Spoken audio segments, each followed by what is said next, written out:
नमस्कार साथियों, मैं doctor Rakesh Verma, government college Jaitaran. आज हम बीए तृतीय वर्ष के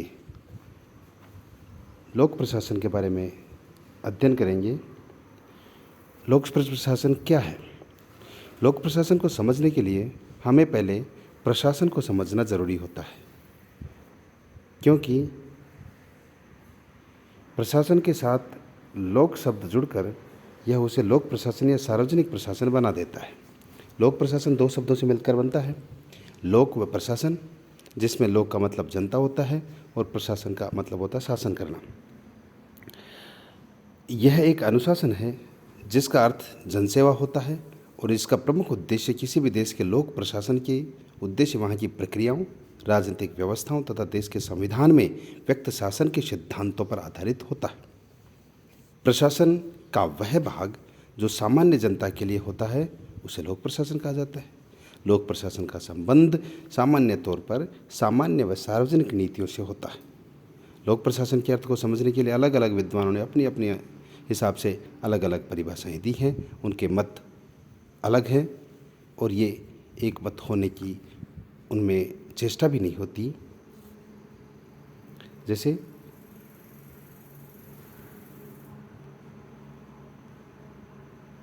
परिभाषाओं के बारे में बात करें तो एल डी वाइट के अनुसार सभी कार्य, सारे के सारे कार्य जिनका उद्देश्य लोक नीति को लागू करना हो, वे सभी लोक प्रशासन के अंतर्गत आते हैं। अर्थात जनता के कल्याण के लिए जो भी काम किए जाएंगे वो लोक प्रशासन के अंतर्गत आएंगे और जिनका उद्देश्य लोक नीतियों को लागू करना और उनकी पूर्ति करना होता है। वुड्रो विल्सन कहते हैं कि नीतियों को क्रमबद्ध, सिस्टमेटिक और विस्तृत रूप में लागू करना ही लोक प्रशासन का काम है। अर्थात जिस प्रकार राजनीति का संबंध नीति निर्माण होता है, उसी प्रकार प्रशासन का संबंध नीतियों का क्रियान्वयन होता है। गुडनाव के अनुसार लोक प्रशासन राज्य की इच्छाओं के क्रियान्वयन का प्रतीक होता है, यानी जो राज्य की इच्छा है उसको कार्य रूप में परिणित करना लोक प्रशासन में आता है। डिमॉक के अनुसार कार्य कानून को कार्य का रूप देने ही लोक प्रशासन, अर्थात सक्षम अधिकारियों द्वारा घोषित लोक नीतियों को लागू करना तथा उन नीतियों को पूरा करना लोक प्रशासन कहलाता है। अर्थात अलग अलग विद्वानों ने इसकी अलग अलग परिभाषाएं दी हैं।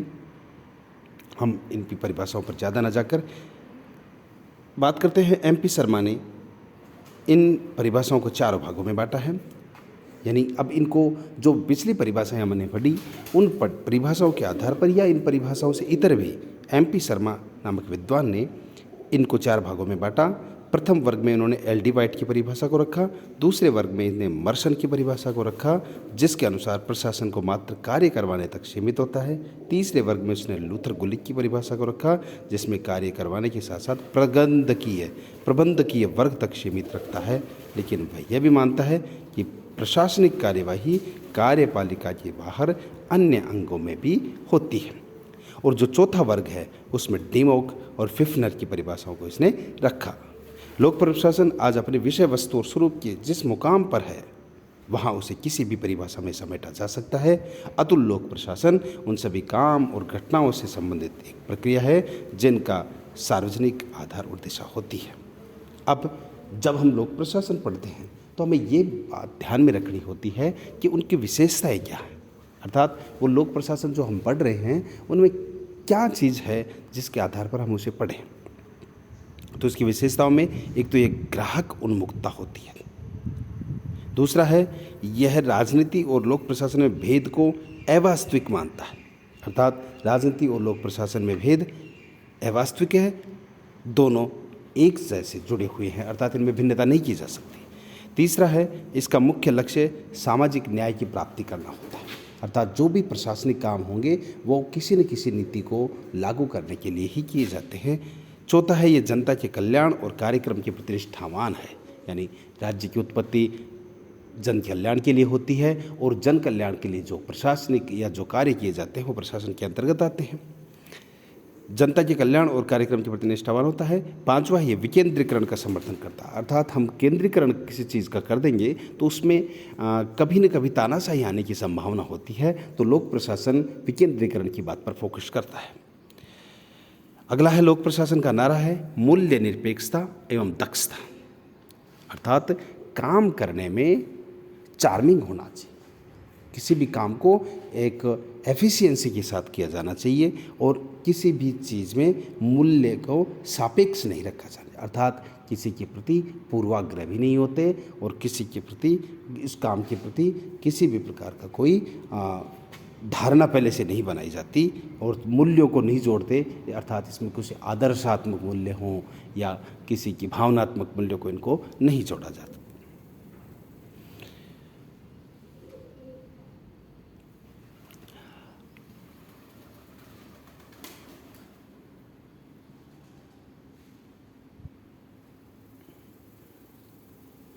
अगला है सकारात्मक और आदर्शात्मक है और ये प्रत्यक्ष रूप से जनता के प्रति उत्तरदायी होता है। प्रशासन को जनता के प्रति उत्तरदायी होना पड़ता है। क्योंकि हमें काम जनता के हितों के लिए करना है और जब तक जनता के हितों को हम काम नहीं करेंगे तो फिर उस प्रशासन का कोई औचित्य नहीं रह जाता। यह परिवर्तन में विश्वास रखता है तथा सामाजिक समस्याओं के प्रति संवेदनशील होता है। जो भी समस्याएं हैं सामाजिक, उनके प्रति संवेदनशील होना भी जरूरी होता है। लोक प्रशासन का संबंध सार्वजनिक नीति निर्माण से है। लोक प्रशासन वह है जिसके द्वारा सरकार का उद्देश्य लक्ष्य की प्राप्ति करना होता है। अब लोक प्रशासन के विभिन्न सिद्धांत होते हैं, इनके कंसेप्ट अलग अलग होते हैं, उनके बारे में बात करते हैं। पहला है राजनीतिक निर्देशन का सिद्धांत, यानी दिशा निर्देशन देने का सिद्धांत। लोक उत्तरदायित्व का सिद्धांत, अकाउंटेबिलिटी होनी चाहिए, उत्तरदायित्वता होनी चाहिए, कोई भी काम करे उसमें जिम्मेदारी होनी चाहिए।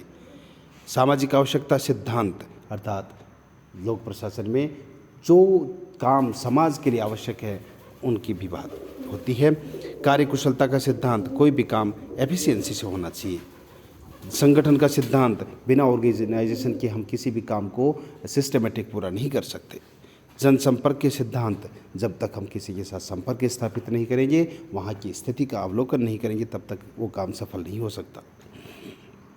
विकास एवं प्रकृति का सिद्धांत, अर्थात जो विकास होता है वो जैसे पेड़ में हम किसी बीज को उगाते हैं उसी प्रकार से वो पानी डालने के बाद डेवलप होता है, ऐसे ही लोक प्रशासन में की प्रकृति विकास के सिद्धांत के ऊपर निर्भर करती है।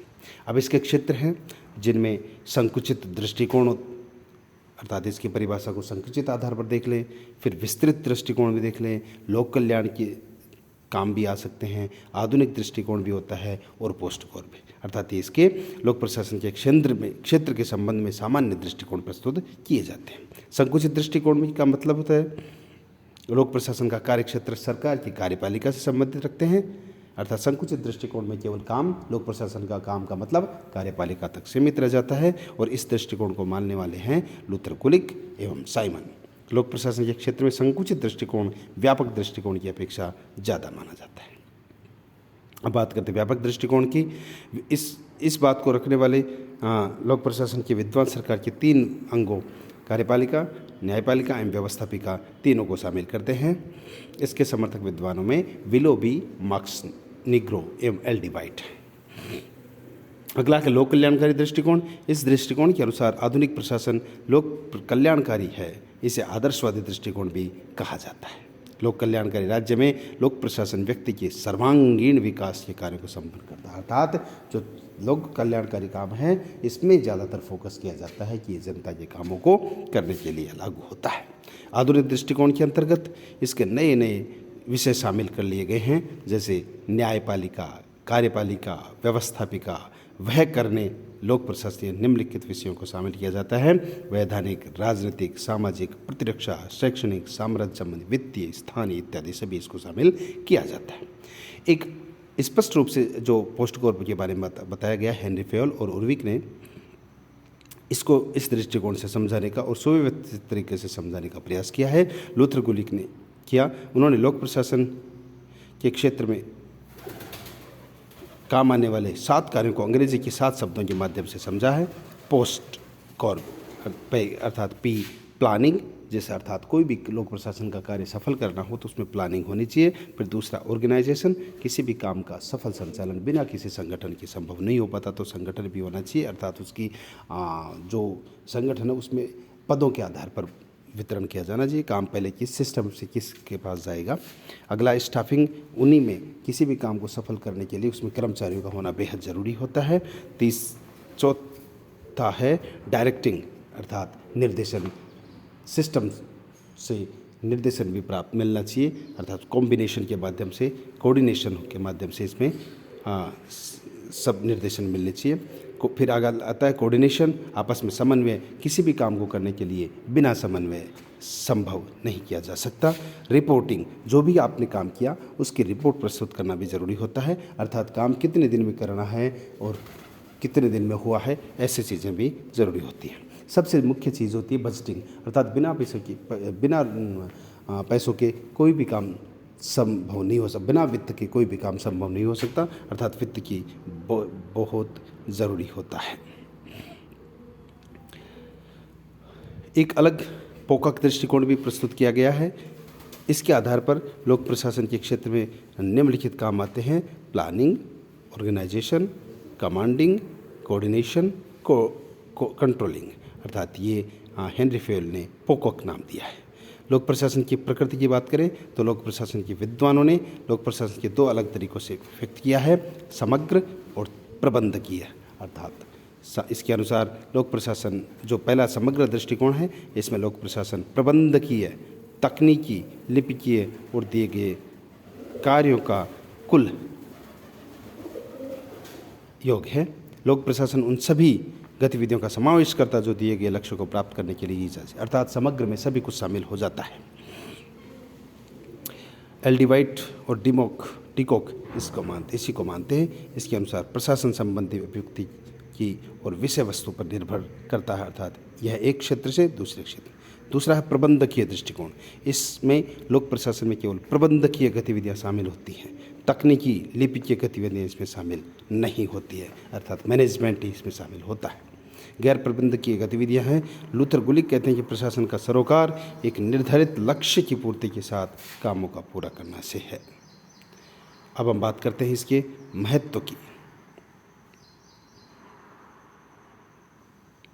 प्रशासन का महत्व प्राचीन काल में भी था और वर्तमान काल में भी है। समाजीकरण की प्रक्रिया के आंतरिक तत्व के रूप में प्रशासन की स्थापना और विकास होता रहता है। लोक प्रशासन प्रत्येक राज्य का अनिवार्य लक्षण है, चाहे वह समाजवादी हो या पूंजीवादी या अधिनायकवादी। इनमें से प्रत्येक में इसकी भूमिका अधिक महत्व होती है। विकसित होते समाजों में भी इसकी आवश्यकता होती है। आज भी समाज में सबसे अधिक काम दायित्व के भार से लोक प्रशासन दबा हुआ है और प्रत्येक व्यक्ति समुदाय को अपनी आवश्यकता की पूर्ति का एकमात्र स्रोत विकल्प यही नजर आता है। औद्योगिकरण, शहरीकरण, जनसंख्या इत्यादि में भी राज्य और प्रशासन के कार्य में बढ़ोतरी हो गई है। एम मार्क्स के अनुसार बड़ी सरकारों को अपने बड़े क्रियाकलापों को संपन्न करने के लिए बड़े संसाधनों की आवश्यकता होती है, अर्थात एक व्यापक उद्देश्य को आकार देना वाली प्रशासनिक मशीन। माना जाता है कि पहले राज्य और उसका प्रशासन पुलिस स्वरूप का था, जो जन कल्याण के स्थान पर राज्य पोषित अवधारणा से ग्रसित था और उनके कार्य भी सीमित थे, जबकि अब जन कल्याणकर्ता के रूप में ही इनके कार्यों का दायरा असीमित हो चुका है। उनकी बढ़ती जिम्मेदारियों ने नए लोक प्रशासन को अध्ययन को सर्वाधिक महत्वपूर्ण बना दिया है। प्रशासन का कार्य न सिर्फ भौतिक लाभों को तक पहुंचना है, बल्कि उनकी निरंतर आपूर्ति को भी सुनिश्चित करना है। एल डी वाइट के अनुसार प्रशासन आधुनिक जीवन की आशा और अच्छी जिंदगी का साधन है। टीड ने प्रशासन का नैतिक कार्य और प्रशासन को नैतिक अभिकर्ता इसलिए कहा है कि समाज में अनैतिकता, दुराचार आदि बढ़ता जा रहा है। ऐसे समय प्रशासन राज्य को नैतिकता, सदाचार को सुनिश्चित करने के लिए कदम उठाने होते हैं। लोकतंत्र आज विश्व में अधिक प्रचलित शासन प्रणाली है। अमेरिका और पश्चिमी यूरोपीय देशों में यह काफ़ी ज़्यादा कार्यरत है। यही इसका प्रचार प्रसार अन्य देशों में हुआ है। अब्राहम लिंकन की परिभाषा में लोकतंत्र जनता द्वारा और जनता के लिए शासन है। अब हम प्रशासन और लोक प्रशासन में अंतर की बात करते हैं। इन 2 प्रकार के अंतर की बात करते हैं। 2 प्रकारों के बीच महत्वपूर्ण अंतर है। लोक प्रशासन में राजनीतिक दिशा होती है। लोक प्रशासन में प्रशासकों को उन आदेशों को पूरा करना होता है जो उन्हें अपने स्वयं के विकल्प के साथ मिलते हैं। लोक प्रशासन का उद्देश्य सेवा है, जबकि प्रशासन का उद्देश्य लाभ कमाना होता है, और प्रशासन वो काम नहीं करता जिससे लाभ नहीं हो। प्रशासन में धन की आय खर्च से अधिक होती है, क्योंकि आम जनता से इस तरह के धन को निकालने का प्रयास किया जाता है। और लोक प्रशासन अधिक व्यापक है, यह लोगों की विभिन्न प्रकार की ज़रूरतों से संबंधित है। लोक प्रशासन की जिम्मेदारियां जनता की हैं। इसे जनता, प्रेस और राजनीतिक दलों की आलोचना का सामना करना पड़ता है, जबकि प्रशासन के पास जनता के प्रति कोई बड़ी जिम्मेदारी नहीं होती। लोक प्रशासन में सरकार का एकाधिकार होता है और ये निजी पार्टियों को इसके साथ प्रतिस्पर्धा की अनुमति नहीं देता, लेकिन प्रशासन में कोई एकाधिकार नहीं होता। प्रशासन में कई व्यक्ति या संगठन एक ही वस्तु की आपूर्ति या समान ज़रूरतों को पूरा करने के लिए एक दूसरे से प्रतिस्पर्धा करते रहते हैं। तो इस प्रकार हमने जो अध्ययन किया उसमें यह प्रतीत होता है कि जो लोक प्रशासन है वो जनता के कल्याण को केंद्र बिंदु मानता है, क्योंकि प्राचीन राज्य की अवधारणा की उत्पत्ति होती है उसमें जन कल्याण होता है और जनता के कल्याण के लिए किसी न किसी प्रशासनिक गतिविधियाँ संभव होनी चाहिए, प्रशासनिक गतिविधियों का होना जरूरी है। इसलिए ये लोक प्रशासन महत्वपूर्ण है। धन्यवाद।